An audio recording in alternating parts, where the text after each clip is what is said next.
How to check friend request sent on Facebook. To check your sent friend requests on the Facebook app, make sure you have the latest version of the Facebook app installed. Here's what you need to do. Open the Facebook app on your phone. Click menu icon at the top right. Click Friends.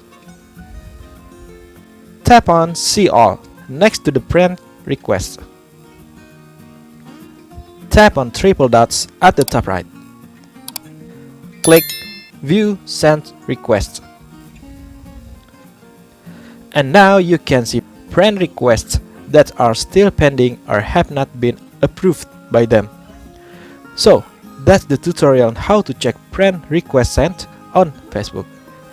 Don't forget to like and share this video and subscribe to this channel. And see you in the next video.